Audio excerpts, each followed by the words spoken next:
Ces espèces qui sont victimes aujourd'hui de la disparition des corridors écologiques, elles ont besoin pour se diriger d'une ligne de vie et elles ne s'éloignent jamais avec leurs ultrasons des haies et des alignements d'arbres parce que c'est vraiment avec ça qu'elle peut se déplacer, faire rebondir ses ultrasons. Et à partir du moment où on a une route qui va couper ces haies, on a un champ qui n'a plus d'entités paysagères différentes, donc qu'une strate herbacée et plus d'arbres éparses ou en ligne, on va perdre cette ligne de vie à laquelle elle peut se rattacher et du coup les populations ne se déplacent plus et ne vont pas aller chercher leur pitance ou aller se reproduire, coloniser de nouveaux lieux ailleurs.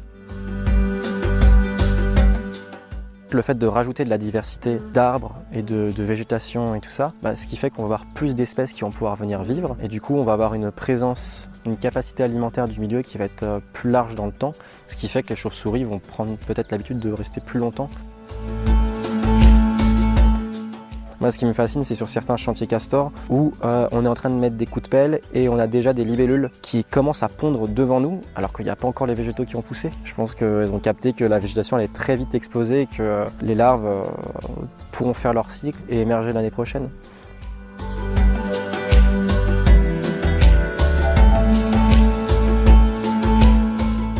Pourquoi les chauves-souris sont-elles importantes pour les milieux agricoles ?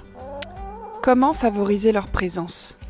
En quoi une rivière que l'on a accompagnée à retrouver une santé permet de faire revenir les chiroptères et de rendre service aux paysannes et paysans ? Lors du stage de régénération low-tech de rivière à Ségur-le-Château, voire les 4 épisodes précédents, j'ai pu interroger Melvin Guyot-Jonard, naturaliste volant de ferme en ferme, au sujet des chauves-souris. Cette série fait partie de la saison 5 du podcast Agroécologie voyageuse, dans la thématique « Battement d'ailes à la ferme ». Cet épisode a pu être réalisé grâce au soutien de donatrices et donateurs et je souhaite remercier aujourd'hui Benoît, Bruno, Anne, Julie avec un Y, Ruben, Émilie, Aurélien, Philippe, Théo et Nicolas. Belle écoute.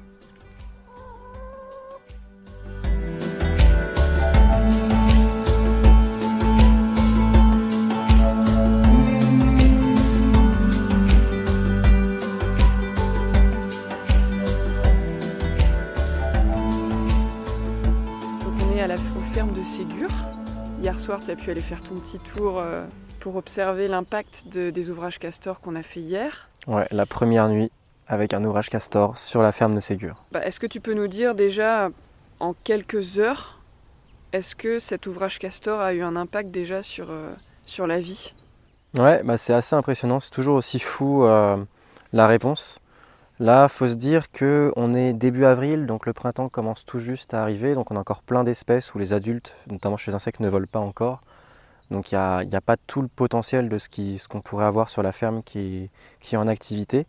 Et déjà, on était en train de mettre les derniers coups de pelle et de terminer les premiers ouvrages. Et on avait déjà pas mal de mouches, les éristales, des mouches de zones humides qui aiment bien les flaques boueuses avec beaucoup de sédiments pour aller pondre leurs larves dedans, qui sont souvent la base de nourriture de beaucoup d'espèces. On avait aussi pas mal d'abeilles, donc des abeilles domestiques qui venaient déjà boire le long des berges. Donc ça, c'est ce qu'on a pu voir en même temps qu'on faisait les travaux. Et la première nuit, ce qui s'est passé, c'était assez intéressant, c'est qu'il y avait déjà un petit crapaud qui était posé, qui avait trouvé sur l'ouvrage Castor un petit pont pour aller intercepter les colamboles, les cloportes et tout ce qui pouvait passer sous son nez. Donc ça lui a très vite tapé dans l'œil visiblement. On a aussi à côté, en fait ce qui est intéressant, c'est que sur ce petit ruisseau qu'on a travaillé, c'était une source qui suintait avec plein de petites flaques où on avait la salamandre tachetée, donc un amphibien assez indicateur de milieu humide, un peu ombragé, en sous-bois, très intéressant. Des sangsues, c'est pas forcément négatif, les sangsues ça peut indiquer de très belles choses. Juste pour nous que... Oui voilà, c'est juste que ça a mauvaise presse, mais c'est pas forcément négatif en termes d'indication sur la qualité des eaux. Et on avait quelques petits ditiques, donc c'est des petits coléoptères, des petits scarabées aquatiques. En fonction de la taille, ils peuvent manger du plancton, du zooplancton, des larves de moustiques, voire des gros tritons et des grenouilles, et des têtards, voire des poissons.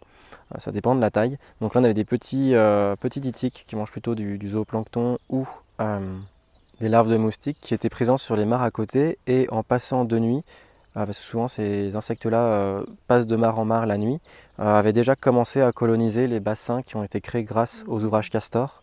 On avait aussi les vélis et les géris qui étaient déjà aussi présents un petit peu en amont, mais très discrets parce que c'était surtout une eau qui était rapide, qui ont trouvé dans les bassins tout de suite leur habitat, donc cette zone stagnante un petit peu, avec un peu plus, avec moins de courant. Donc il y avait pas mal de choses, et aussi les chauves-souris comme le murin de Daubenton, qui est vraiment inféodé aux zones humides, ou encore d'autres espèces plus communes comme la pipistrelle commune, sont passées au-dessus tel un corridor. Donc comme l'ouvrage vient d'être créé, il n'y avait pas encore d'émergence de beaucoup d'insectes, mais il faut espérer qu'à l'avenir, ça soit une station, un petit fast-food pour toutes les chauves-souris du coin. Parce que ça devrait, ce genre de zone est vraiment un haut lieu d'émergence d'insectes, notamment de moustiques, qui vont pas durer longtemps une fois que les chauves-souris ont capté qu'il y avait ce genre d'endroit. Donc c'est assez fou parce qu'en fait on voit de proche en proche la vie, se rediffuse, elle est attirée par ce qu'on a fait, par les différents verbes d'action de l'eau en fait. Enfin, c'est ce que Baptiste et Suzanne expliquent dans le livre, que la vie a besoin d'eau qui va à différentes vitesses, et notamment là où elle est assez lente et là où elle stagne, il peut y avoir aussi beaucoup de vie, quoi. Mm. Ouais, carrément. Et puis ce qui est vraiment intéressant, c'est que là où on arrive, on a de la chance, c'est que c'est une ferme qui hérite d'un passé euh, où ça fait plusieurs années que Astrid prend soin de la terre. Depuis 2017. Depuis le 2017, avant, c'était ok. en agriculture Ok, conventionnelle. ouais. Bah, on voit quand même des stigmates de ce qui s'est passé avant, mais néanmoins, on arrive, il y a déjà des salamandres qui indiquent quand même des corridors forestiers, des bonnes qualités de stabilité du milieu quand même. On a des chauves-souris. C'est quoi ça? C'est on, con. on embête un oiseau Je sais pas. dans le roncier. Je pense que c'est une fauvette qui gueule. Mais... Désolée de t'embêter. Oui, c'est une fauvette, ouais. Je connaissais pas ce cri d'alarme. Qu'est-ce que je disais? Oui, on voit, on arrive et déjà sur place, le cours d'eau a quelques vers d'action, donc il y avait quelques petites flaques pour les salamandres et d'eau stagnante un petit peu pour quelques insectes de ces milieux-là. Et dans l'eau courante, on avait, et rapide, c'est de l'eau très oxygénée, très pure, et on avait des larves de cordulégastre annelé, donc qui est une libellule vraiment de petits cours d'eau assez frais et oxygénés. Donc il y avait déjà de la vie, et là en fait on va vraiment amplifier cette vie en apportant plein d'autres habitats qui vont coexister toujours avec les habitats qui étaient déjà présents sur ces petits ruisseaux. Et une des choses les plus fabuleuses qu'on a, c'est qu'on est dans le Limousin, donc une des dernières régions où le campagnol amphibie est encore assez présent. J'insiste sur le assez présent, c'est pas non plus l'espèce la plus commune. Et c'est un gros rongeur qui est complètement inféodé aux petits cours d'eau bien exposés en milieu ouvert avec beaucoup de végétation aquatique. Il va toujours rester en fait en bordure de ces petits cours d'eau pour manger les carex et tout le reste de la végétation aquatique, et du coup entretenir entre guillemets ces milieux. Et aujourd'hui c'est un milieu qui n'existe plus en France parce que ça a été remplacé par des fossés agricoles, c'est toujours très entretenu. Et en Bretagne et en Limousin, on a encore quelques populations de ce campagnol qui se maintiennent assez bien parce que c'est deux régions d'élevage extensif. Donc on a encore ces petits ruisseaux qui peuvent passer au milieu du pré avec un peu de végétation et tout. Et donc si je parle de ce campagnol, c'est que à peine 5 minutes après que tout le monde soit parti, moi j'étais encore là à faire quelques petits plans de drone pour montrer le avant-après de ce qu'on a fait. On entend un gros plouf avec une autre personne. Et c'était un campagnol amphibie donc, qui était déjà présent ici, mais dans un milieu qui tendait à se refermer quand même, donc c'était pas encore trop parfait pour lui, qui tout de suite, 5 minutes après, il allait nager et faire le fou dans les bassins. Et c'est fabuleux de voir que quand les espèces ne sont pas présentes, s'il n'y a pas trop de problèmes de continuité, elles vont revenir très vite. Et si elles sont là, tout de suite, elles y vont comme si, j'ai pas envie de paraphraser ce que ces espèces peuvent penser ou ce qu'elles trouvent, mais en tout cas, visiblement, il y a un habitat très qualitatif pour ces espèces qui vient d'arriver et tout de suite elles le sentent, alors que c'est que le début. Moi, ce qui me fascine, c'est sur certains chantiers castors où on est en train de mettre des coups de pelle et on a déjà des libellules, comme le Calopteryx, donc qui est une petite demoiselle métallisée des cours d'eau végétalisés, qui commencent à pondre devant nous alors qu'il n'y a pas encore les végétaux qui ont poussé. Je me dis, faut croire que je pense pas qu'elles soient bêtes. Je pense qu'elles ont capté que la végétation allait très vite exploser et que les larves pourront faire leur cycle et émerger l'année prochaine. Et ça ne manque pas parce que l'année d'après, on repasse et c'est rempli, c'est plein de ces libellules-là. Moi, je reçois ça comme un merci, et c'est pour ça que, même si les oiseaux ne disent pas merci, la vie sauvage ne dit pas merci, mais nous, on peut le ressentir comme un merci, quoi, quand on fait ça. On se sent tout de suite bien. On voit tout de suite qu'on a fait quelque chose de bien, et en plus, on l'a fait en s'amusant. Donc, c'est vraiment tout bénef, j'ai envie de dire. Et ouais, tout de suite, on voit les espèces, les insectes qui viennent boire, les animaux qui viennent nager, les oiseaux qui chantent un peu plus fort. Là, peut-être que je me fais des films, mais en tout cas, on voit les oiseaux venir boire, on voit les insectes venir boire. Il y a des premiers insectes qui viennent pondre. Ça répond extrêmement vite.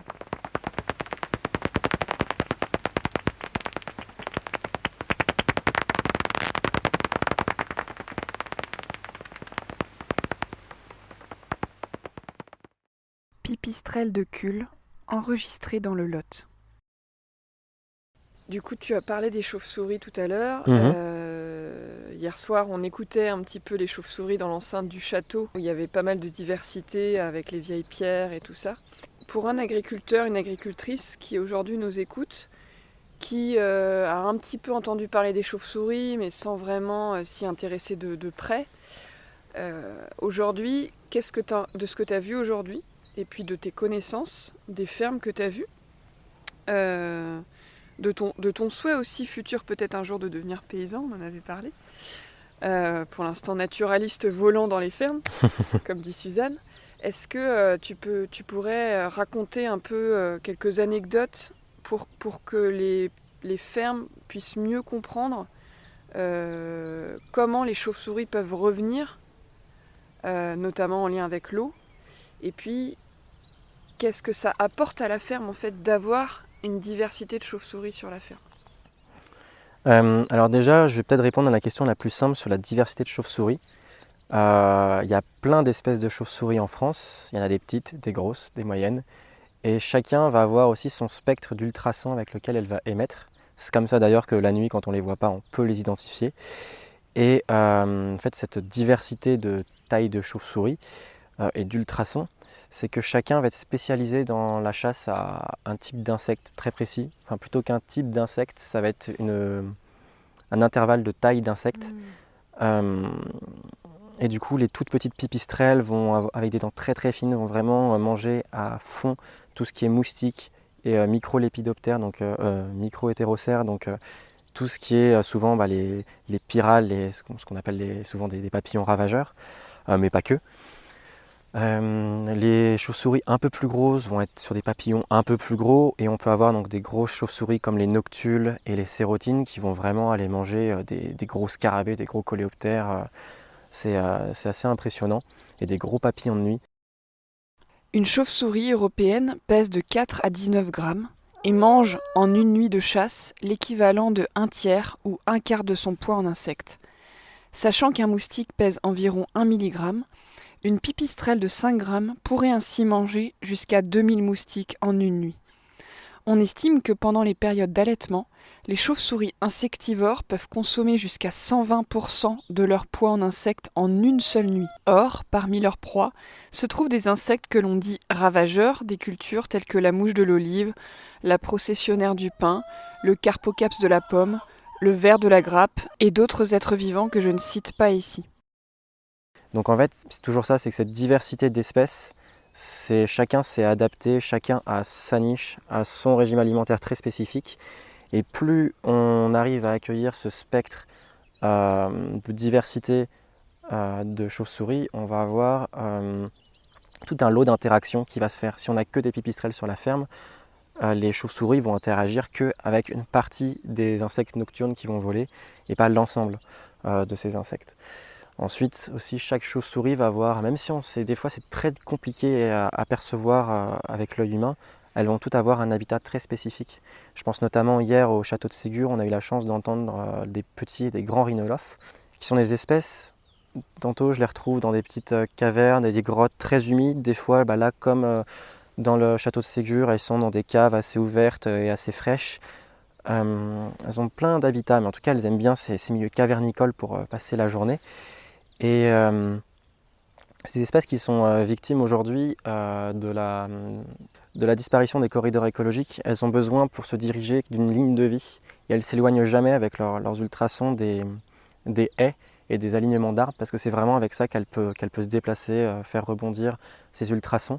Et à partir du moment où on a une route qui va couper ces haies, on a un champ qui n'a plus d'entités paysagères différentes, donc qu'une strate herbacée et plus d'arbres éparses ou en ligne, on va perdre cette ligne de vie à laquelle elle peut se rattacher et du coup les populations ne se déplacent plus et ne vont pas aller chercher leur pitance ou aller se reproduire, coloniser de nouveaux lieux ailleurs.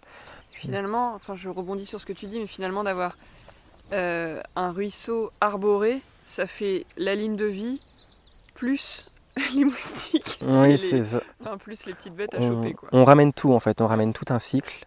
Des choses qui pour l'être humain ou pour son activité peuvent être perçues négativement, des choses qui peuvent être perçues positivement et des choses qui sont complètement neutres parce qu'on n'a peut-être aucune interaction directe avec, si ce n'est qu'on le voit bien dans les modèles paysans qui ont des modèles extrêmement diversifiés. Forcément ça va attirer toute une diversité d'espèces, on ne sait pas forcément ce qu'elles vont faire, mais en tout cas ces milieux-là sont toujours beaucoup plus résistants. Ça à chaque fois c'est des paysans qui le disent que ils ont pas de problème chaque année, il y a toujours le même nombre de quantités qui va marcher, de choses qui ne va pas marcher et de choses qui va être en production plus ou moins normale. Chaque année c'est différent, mais en tout cas à la fin c'est toujours à l'équilibre. Et c'est peut-être aussi ça qu'on a besoin aujourd'hui, c'est d'une résilience, d'une résistance dans nos agroécosystèmes.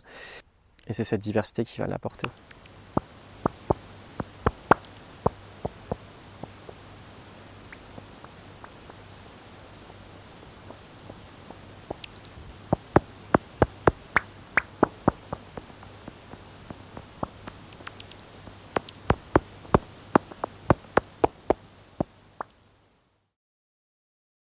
Noctuelle de Leisler, en Corrèze. Il y a des chiffres qui montrent il y a des crottes de chauves-souris qui ont été disséquées pour montrer la quantité de carpocaps qu'il y avait dedans. Dans un verger assez de monoculture, tu vois, de pommes. En fait, les chauves-souris mangent quasiment la moitié de leur bol alimentaire, c'est des ravageurs, entre guillemets. Ah bah oui, là après c'est sûr que dans un verger où il n'y a que de la pomme, forcément la seule chose qui peut vivre, ça va être le papillon dont la chenille mange de la pomme. Donc c'est logique qu'il n'y ait quasiment que du carpopaps de la pomme. Après du coup, quand ce papillon va avoir une période d'émergence qui est assez large, mais avoir une période précise d'émergence, donc où les papillons, les adultes vont voler, c'est un moment s'il y a une population de chauves-souris pas loin, qui a un gîte pour passer la nuit et qui a des entités paysagères pour arriver jusqu'à cette zone de chasse potentielle pendant une certaine période de l'année, évidemment qu'elle va le faire, il y a à manger. Par contre, le fait de rajouter de la diversité d'arbres et de végétation et tout ça, ce qui fait qu'on va avoir plus d'espèces qui vont pouvoir venir vivre. Donc, et du coup, on va avoir une présence, une capacité alimentaire du milieu qui va être plus large dans le temps, ce qui fait que les chauves-souris vont prendre peut-être l'habitude de rester plus longtemps et aussi vont peut-être chercher, s'il y a de quoi s'installer, à rester tout le temps là, plutôt que de maintenant aujourd'hui, c'est qu'on a beaucoup de grands déplacements d'espèces pour chercher à manger, parce qu'on n'a plus d'habitat qui apporte de la pitance en continu dans l'année, quoi. Ouais, le gîte et le couvert, quoi. C'est ça, ouais, c'est ce qu'ils cherchent. Je sais que dans les auditeurs auditrices, il y a des personnes qui ont des fermes de 100, 200 hectares avec très peu d'arbres, très peu de prairies aussi, un petit peu de couverts végétaux qui essayent de faire un peu transitionner leur ferme vers un peu plus d'agroécologie. Est-ce que selon toi, ils pourraient réaccueillir des chauves-souris en faisant des petites choses simples ? Ah oui, il y a énormément d'études scientifiques, pour le coup, ça c'est quelque chose qui est vraiment étudié. Je pense notamment, là j'ai plusieurs publications du MNHN en tête, donc du Muséum national d'histoire naturelle, où justement ils ont montré que sur des grandes entités céréalières, les chauves-souris, souvent quand il y a une haie qui est connectée, entre guillemets, ou quelques arbres. Plus on s'éloigne de ces haies et moins il va y avoir d'activité de chasse en plein milieu des champs. Mais sur 10, 20, 30, peut-être 50 mètres au moins, facile. Enfin, peut-être 100 mètres. Je pense que 100 mètres c'est le grand maximum. J'ai plus les chiffres en tête. Mais en tout cas, on a vraiment un gradient de plus on s'éloigne de cette haie et plus la chauve-souris va aller chasser loin de cette haie fréquemment. Mais à partir du moment où il y a ces entités paysagères arborées qui reviennent, il y a beaucoup plus de chauves-souris qui peuvent y venir. Vous savez, l'être humain a cette triste nécessité de devoir souvent chiffrer les choses en euros ou en dollars pour prouver un phénomène. Outre-Atlantique, une étude publiée en 2011 indiquait que la diminution des populations de chauves-souris causait une perte de 3,7 à 5,3 milliards de dollars par an au secteur agricole à cause des pesticides qu'il faut utiliser pour compenser leur rôle de régulation des ravageurs. La compensation par les pesticides s'avère délétère et pas que pour les insectes. En 2024, un lien direct a été établi entre santé humaine et diminution des populations de chauves-souris. Dans les zones où elles ont quasiment disparu, l'usage accru de pesticides cause de la surmortalité pour les nouveau-nés. C'est comme nous, on a plusieurs habitats différents. On a le supermarché pour aller chercher à manger, on a la maison pour aller dormir, on a le bureau pour pouvoir aller avoir, ce qui nous permet d'aller au supermarché et de pouvoir dormir dans notre maison. C'est notre écosystème à nous aujourd'hui, le plus courant. Et les chauves-souris, c'est bien de mettre une haie. Après, c'est un peu l'autoroute pour une chauve-souris, où elle peut aussi aller y manger un petit peu. En gros, sans arbre, pas de chauve-souris. Ça dépend des espèces, mais la plupart, elles ont quand même besoin d'avoir des buissons, des choses avec lesquelles en fait, faire rebondir leurs ultrasons. On a des espèces de milieux ouverts, donc ces espèces-là ont plutôt l'habitude, mais il faut savoir aussi qu'il leur faut l'endroit où elles vont pouvoir passer la journée. C'est à la belle période, le derrière d'un volet, un petit trou dans la grange ou sous une tuile, ça leur va. Des arbres morts à cavité ou des arbres encore vivants à cavité, ça leur va. L'hiver, elles vont avoir besoin de conditions spécifiques où la température ne va pas trop varier et l'hygrométrie ne va pas trop varier non plus.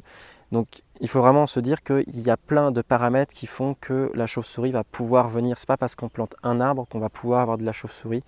L'arbre, c'est peut-être sa route, mais s'il y a une route au milieu de nulle part qui relie rien, malheureusement, on ne pourra pas avoir de chauve-souris, où il n'y a que certaines chauves-souris qui sont vraiment très généralistes, qui vont réussir à passer.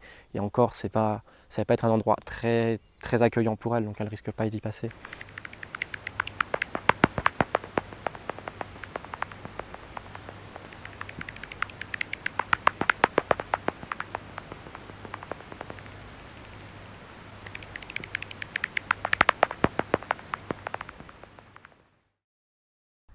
Pipistrelle commune en Corrèze. Enfin, par exemple, une ferme céréalière sans arbres, parce que j'en connais quand même pas mal, avec peut-être un corps de ferme avec un ou deux marronniers ou des vieux arbres qui sont là parce qu'ils ne sont pas au milieu des champs et donc on les a préservés. Ça peut déjà être une base. C'est une base, ouais. Autour de laquelle on pourrait replanter des arbres pour qu'elles puissent aller un tout petit peu plus loin, un peu comme un nid, et réétendre un peu. C'est ça, ouais, toujours cette question aussi de corridor écologique, mais il ne faut pas voir ça non plus comme une route qui doit être continue. Les chauves-souris, ça vole, ça se déplace. Il ne faut pas non plus les voir comme des aveugles avec tenus à la barre d'escalier. Et puis on ne sait pas tout et on est toujours surpris. Je pense aussi qu'il ne faut pas faire il n'y a pas de modèle parfait ou de recette miracle. Ce qu'il faut par contre toujours veiller à faire, c'est de diversifier au maximum. Je pense notamment à Brice, le maire avec Agri-Nichoir, qui lui va pas préconiser de mettre un nichoir à telle hauteur avec telle orientation un gîte à chauve-souris. Il va dire j'en mets partout, à toutes les hauteurs, à toutes les orientations, et on voit bien en fait les chauves-souris ont plein de gîtes, et en fonction de plein de paramètres des fois qui nous échappent ou de la période de l'année, elles vont jamais être dans le même gîte. Les haies doivent être continues. Des études ont montré que la probabilité pour que le grand rhinolophe franchisse une trouée de 25 mètres dans une haie et continue son chemin est divisée par 2 par rapport à une haie continue. Installer une mare dans une parcelle est également un moyen d'amener des chauves-souris à venir y chasser. La présence d'un tel restaurant augmente notablement l'activité de chasse au sein des parcelles comportant une mare pour des espèces de lisières qui chassent généralement à proximité des haies. Les arbres sont susceptibles, en fonction de leur âge et de leur état de santé, de fournir des abris intéressants pour la faune. Lorsque les arbres sont taillés en têtards, leur tronc grossit et développe une tête très riche en cavités, mise à profit par bien des animaux, dont les chauves-souris. Les espèces utilisant préférentiellement ce type de gîte sont le murin de Bechstein, la barbastelle et le murin de Natterer. Et c'est pour ça que c'est important vraiment de diversifier. Je pense aussi au verger du Grand Laval, donc cette ferme qui a un verger avec plein d'essences différentes, ce qui leur permet de récolter un petit peu de la mi-avril jusqu'à la mi-novembre. Et c'est tellement diversifié qu'il y a à manger tout le temps. Il y a tous les ravageurs imaginables, mais il y a aussi plein d'autres espèces complètement neutres entre guillemets dans l'activité de production agricole. Mais en fait, c'est tellement un vivier de vie que il y a tout le temps des chauves-souris qui passent la nuit en train de manger, il y a tout le temps des oiseaux qui sont en train de manger les chenilles, il y a tout le temps quelque chose qui se passe parce que c'est entre guillemets un bazar organisé qu'on a du mal à comprendre toute l'immensité de son impact. Mais en tout cas, on voit bien que ça marche et que c'est plus résistant. Donc par exemple, moi je pense aussi à des vignobles où c'est compliqué des fois de mettre des haies ou des arbres isolés en plein dans un vignoble. Et par exemple, on va pas dire plante une haie d'arbres en plein milieu de ton vignoble, c'est compliqué avec les machines.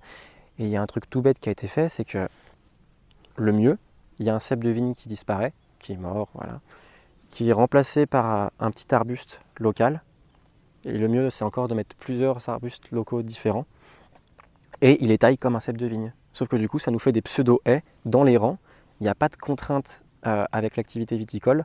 Quelques ceps en moins qui sont remplacés par un arbuste, c'est pas, en général, dans les modèles que j'ai pu voir, c'est pas forcément négatif.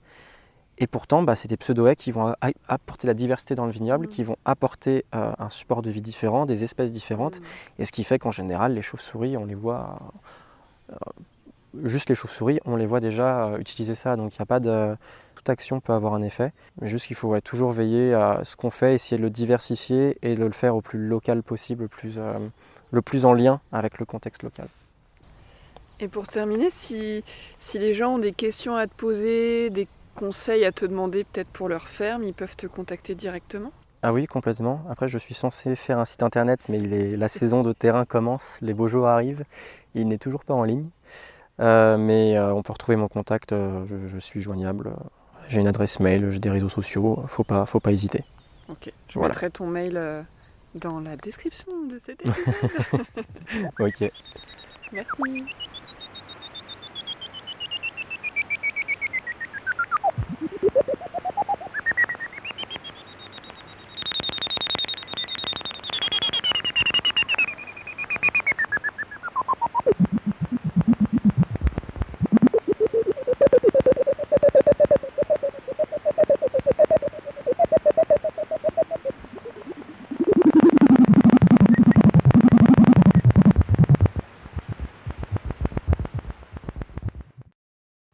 Petit rhinolophe enregistré en Haute-Vienne.